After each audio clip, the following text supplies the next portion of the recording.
Assalamualaikum warahmatullahi wabarakatuh.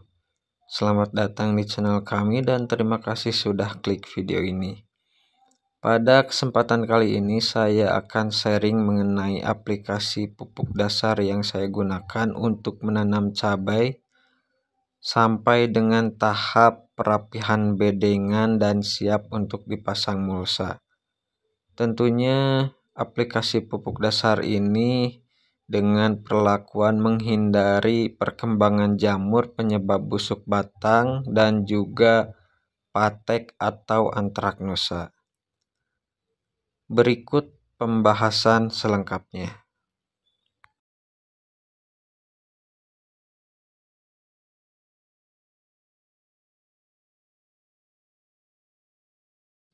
Pada video saya yang ini, yaitu kesalahan pemula dalam budidaya cabai, saya lupa untuk membahas pupuk dasarnya, yang mana pupuk dasar ini sangat krusial, baik itu untuk nutrisi bagi tanaman, juga jika pengolahannya tidak tepat maka bisa menjadi sumber perkembangan jamur. Intinya, jamur itu berasal dari bawah. Jika sudah menginfeksi tanaman atau sudah naik ke atas, maka penyebarannya ke tanaman lain itu bisa lebih cepat. Pupuk dasar yang saya gunakan yang pertama yaitu jerami padi. Sebelumnya lahan ini ditanami padi dan sekarang jeraminya saya manfaatkan untuk kompos. Yang kedua, saya gunakan kohe domba.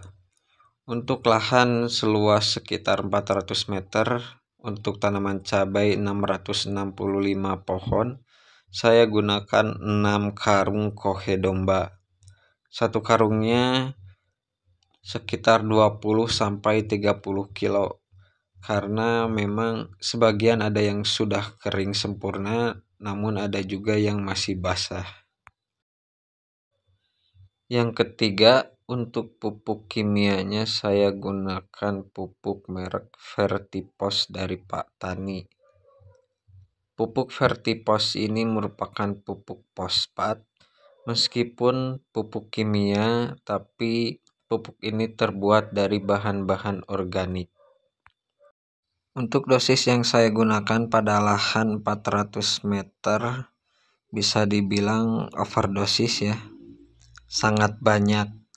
Saya gunakan 1,5 karung atau sekitar 75 kilo. Jika dilihat dari anjuran pemakaian, untuk tanaman hortikultura paling tinggi yaitu 300 kilo per hektar. 400 meter persentasenya yaitu 4% dari 1 hektar. Jika 300 kilo dikali 4% maka dapatnya 12 kilo. Jadi perbandingannya sangat jauh ya. 12 kilo dengan 75 kilo. Alasan saya menggunakan banyak pupuk fosfat ini yaitu untuk investasi jangka panjang. Untuk penanaman 3-4 kali. Kenapa saya berani menggunakan banyak pupuk fosfat ini? Karena pupuk ini aman, tidak akan membuat tanah menjadi asam. Selanjutnya saya aplikasikan dekomposer merek M21. Kenapa saya pilih M21? Karena bakteri baiknya cukup variatif dan salah satunya ada Trichoderma. Untuk dosisnya saya aplikasikan 2 mili per liter air. Kemudian ditambah gula merah sebagai sumber energi untuk bakteri-bakteri tersebut. Kenapa harus aplikasikan dekomposer? Karena jerami padi dan juga kohe domba belum terfermentasi secara sempurna dan bisa menjadi sumber penyakit untuk tanaman. Dan pupuk kompos ini bisa menjadi sumber makanan bagi bakteri-bakteri baik dan setelah terurai nantinya akan menjadi nutrisi untuk tanaman.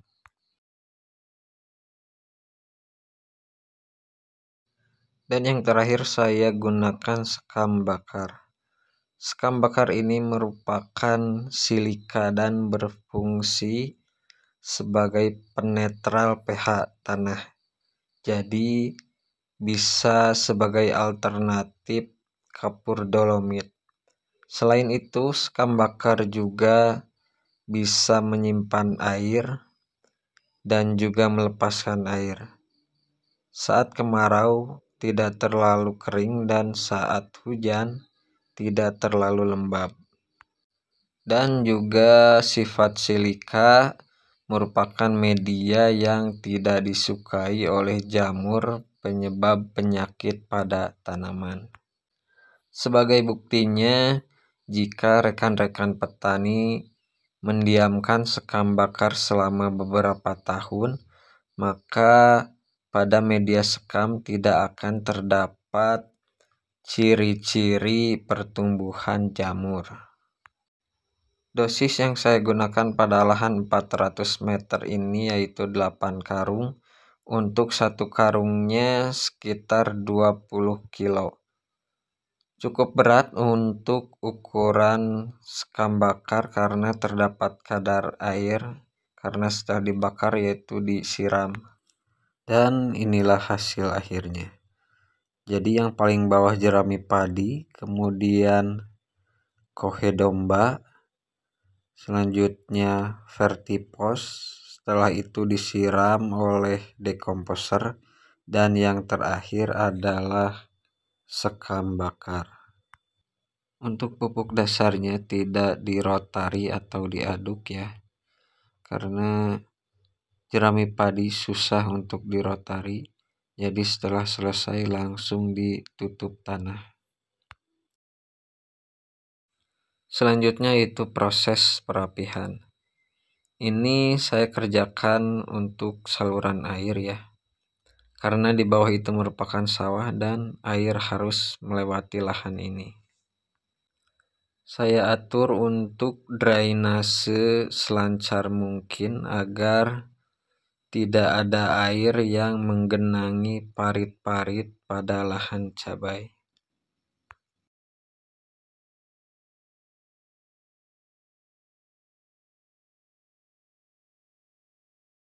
Proses perapihan diawali dari perapihan samping bedengan. Bahan-bahan yang saya gunakan untuk dasaran saya usahakan sebanyak mungkin mengandung unsur organik. Karena tujuan saya yaitu untuk menyehatkan lahan.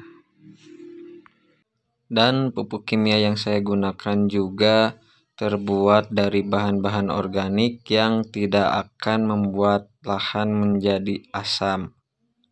Karena pada vertipos terdapat kalsium dan juga silika. Untuk biaya yang saya keluarkan dalam aplikasi pupuk dasar ini yaitu pengeluaran biaya untuk pembelian pupuk vertipos dan juga dekomposer. Sisanya saya dapatkan secara gratis, yaitu jerami padi tersedia di lahan, kemudian kohedomba saya dapatkan dari peternak di sekitar, kemudian sekam bakar saya dapatkan juga secara gratis karena di lokasi saya ada tempat penggilingan padi. Inilah penampakan setelah proses perapihan samping bedengan.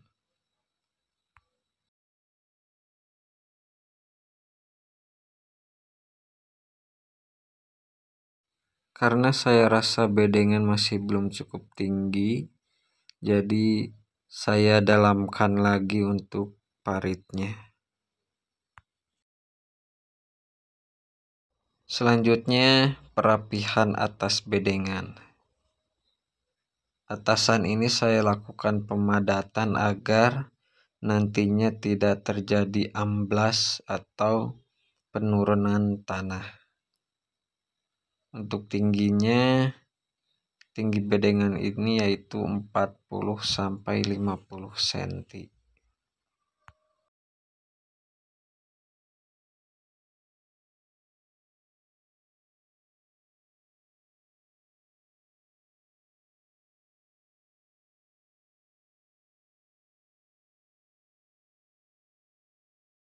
Inilah penampakan bedengan setelah dilakukan perapihan.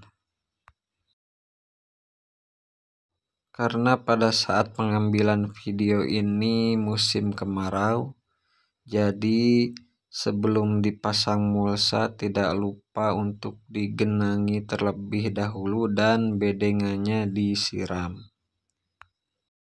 Langkah terakhir yang saya lakukan sebelum penutupan mulsa yaitu memanfaatkan kembali dekomposer dengan dosis mengikuti takaran semprot lahan yaitu 10 ml per liter air.